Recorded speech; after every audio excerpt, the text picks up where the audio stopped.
Hey, everybody. Apex Shadow creator Joe Boslinski here. Happy Valentine's Day. I just had a couple of minutes, and given today's festivities, I wanted to talk to you guys about Jack and Kate. This comes up a lot with our fan base, small though it is, growing by the day. I like to think, anyway. People ship the hell out of those two, and I'll tell you what, I think it's adorable. I'm not here to rain on anybody's parade. I'm not. I think it's great. I absolutely love it. My wife is one of those shippers, so like, what the fuck am I gonna do, right? I'm not here to yuck anybody's yum or even tell you guys that it's like beyond the realm of possibility, absolutely 100% never gonna happen. That'd be really bad for the marketing of the show if I did that, wouldn't it? I just have very complicated feelings about it. As far as I remember, because I think my co-star, Star, and I have talked about this. If somehow you don't know, I play Jack, and my very close friend, Star Lee, also plays Kate. I think we've talked about it. I think she actually had like brought it up well before I did. Like, it's not something we're like opposed to as like friends and colleagues. Like we'd be willing to do it. I just have some teensy hangups about it as a concept, given these characters and where they're at. Because, you know, it's Valentine's Day, and so I'm seeing a lot of talk today, especially about toxic relationships, what it means to be in a healthy relationship, what makes people like good partners for one another. So I wanted to step outside of the role of artist a little bit and, you know, instead come from the perspective of somebody who's, you know, closer to 40 than not, and also been in a relationship for many, many years now. Happily, I'd like to think, and been married for a number of those years. So, also spoilers for Apex Shadow incoming. So if you haven't watched at least, I would say, the first 3 episodes of the show, like, watch those, watch episodes 1 through 3, and then come back, and then you can listen to this video. Or you can just like watch it like with your headphones off and give me the watch time, and then come back and watch it again. Yay. So Jack is a goddamn serial killer. Okay. He's a very sympathetic serial killer. I wrote him that way on purpose. I don't really want you to hate him. At most, I want you to think about the morality of the things that he does. But I said think about them. I don't necessarily want you to like outright condemn them. If you do, that's okay too. But I just want you to think, given the concept. But yeah, Jack kills people. Jack kills a lot of people.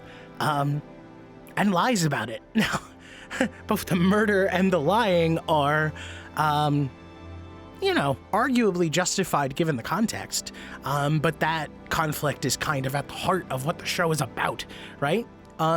Kate is a police officer, and trust me, I have a lot to say about police officers.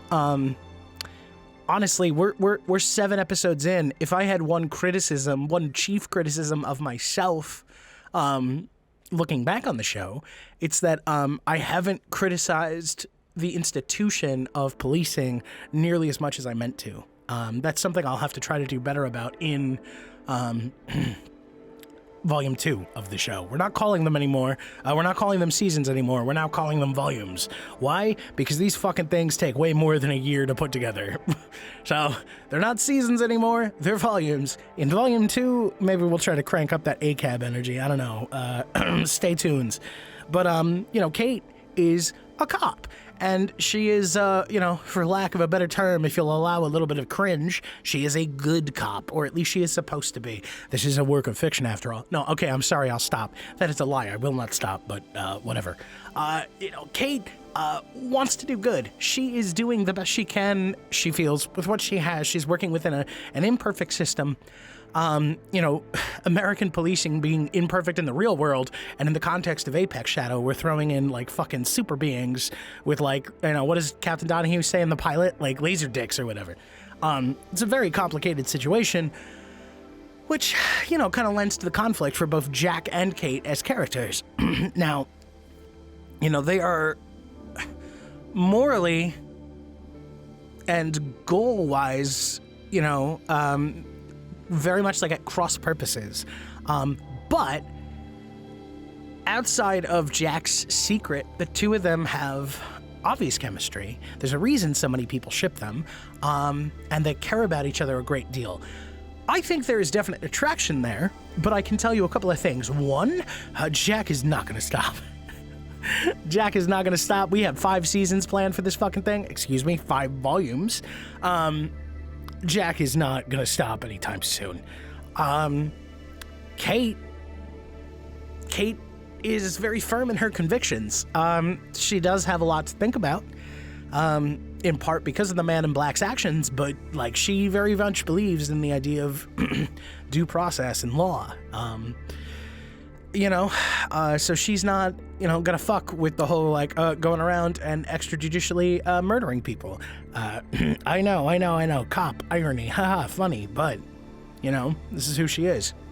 So. The thing to remember too is like because Jack cares about her, Jack doesn't like to lie to her.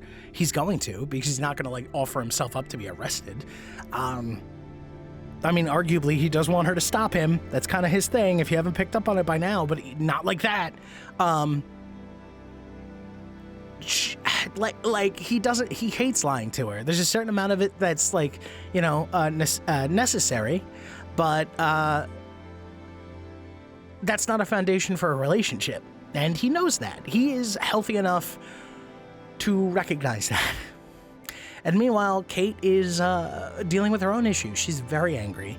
She's very isolated. She is neurodivergent as fuck, which is okay. We stand.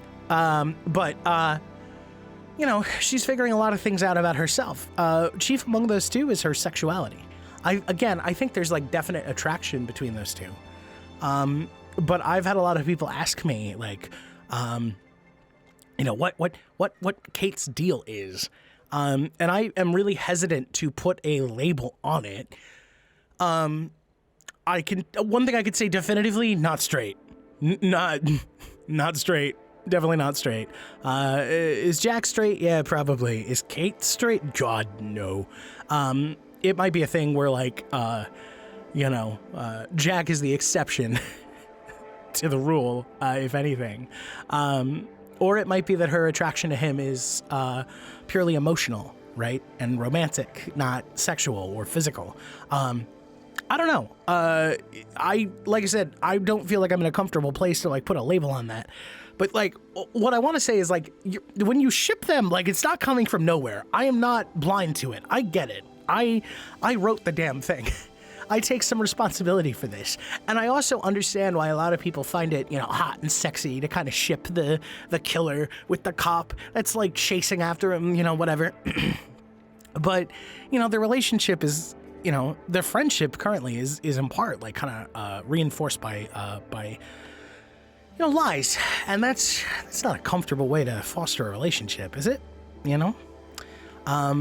What would that mean? Like if they got together romantically, would then he be expected to come clean? How the fuck is that gonna look? What is she gonna do? Like, well, I love you so much, I'm not gonna put you in jail, you mass murderer. I don't think that would work. I don't think Jack would fuck with that. I don't think he would like that if you've been paying attention. And I think that would be a horrible portrayal of Kate's character. even if it was like acknowledged in story, right? Like even if she was like, I'm gonna make this massive compromise that I recognize as a massive compromise because I love this dude so much. I don't think that works, Even if I try to lampshade it, I don't think it works. I don't think it's believable. I think these are characters who care about each other a lot. Maybe even love each other. Maybe we're getting there. Is that romantic love? Is it platonic love? Is it ephemeral, hard to define love? Maybe. I guess we'll see. I have some ideas. We're not there yet. Like I said, 5 volumes of this planned. Again, I'm not even telling you they're never going to get together. I have a hard time as a creator squaring that circle, as the saying goes. So I guess we'll see. Listen, one thing's for sure, you're only going to know the answer if you keep listening to Apex Shadow, which you should, because the cast is great. My sound guy, Christopher Z from Audio Anomaly, please go check out his channel, is great. I'm okay. I do all right. You know, writer, director, one of the leads. I guess I'm okay, I guess. It's just something I want you to think about. Healthy relationships are important to me. I think it's fine to present something, you know, toxic and nasty and kind of indulge in the thrill of it from time to time. I'm not above that, dude. I fucking get off to that shit in my own way. But I'm not trying to titillate with these characters. I'm not trying to provide like cheap exploitation or thrills here. I'm not trying to do some like tawdry love affair. I'm trying to do the lives of these characters that are, you know, very hurt, have been very hurt, like by the world that they're living in, and they're each trying to navigate it in their own ways, and neither one of them has really figured out the best way forward yet, and they've both got a long way to go. So can they help each other and support each other and care about each other and even love one another? I think so, yes, absolutely. I would just caution you about what form that may take by the end of things. This is going to take several more years to finish. So it is possible that in another 5 years, 6 years, we come to a close and I'm like, I've completely changed tacks. But like right now, I don't see those two like hooking up in that way. There's some stuff coming up that's definitely going to explore their feelings for one another in a very real, raw, and I think touching, but also tragic way. I would remind you that Jack is still like permanently living in the dark miasma that is the death of his wife and child. The man has like perma PTSD, like he is always on and he is always suffering. Like, it's not that like his exterior presentation of being this like very empathetic, very caring, very selfless social worker is a falsity. It's not. I've had people ask me about that. He's not play acting. That's all real. Like in that way, he's a good dude. He's just very traumatized, and his method of dealing with his trauma is tracking down people that he sees as contributing to his ongoing trauma, directly or indirectly, and shooting them in the head, or electrocuting them, or beating them to death, or exploding them, or freezing them, or melting them, or you get the point. Dude is still working out his issues. Which is not to say that people trying to deal with their own traumas like can't make for good romantic partners. That my wife and I are still both very mentally ill. Like, what do you want? Everybody's suffering from something, right? But I don't know. I just think these two have a lot to figure out, and I think they have a lot of secrets that they would have to reckon with. Before they can even move past a certain point in their friendship, much less ever be considered suitable for a romantic partnership. But what do I know? I mean, if my wife were here listening to this little mini podcast right now, she would be like, shut up, Joe, let them fuck. So, I'm stupid, apparently. Anyway, happy Valentine's Day. I don't know if this is something you guys that watch the show are into, but, if you like it, let me know, and I'll try to do more of these. Anyway, take care of yourselves. Have a great day today, great holiday, eat lots of chocolate, eat lots of food, and if you're by yourself this Valentine's Day, that's totally okay. Hey, I love you, and you should practice all the self-love you can, all right? You're awesome. Don't let Hallmark and Hershey's and whatever the fuck trick you into devaluing yourself. You know what? You're by yourself today? That means you don't have to spend fucking money on like expensive food and shit, all right? You don't have to like buy a shit ton of chocolate unless you want to. Unless you want to like eat all that stuff yourself. That is also valid and rad, okay? Anyway, okay, ADHD is getting out of control. This has gone from cute to chaotic, so I'm gonna move on. Thank you for indulging me. I hope you like this little bit of insight, and I hope I didn't crush your dreams. Maybe I do hope I did. Maybe a little bit. You could deal with a little pain. See ya.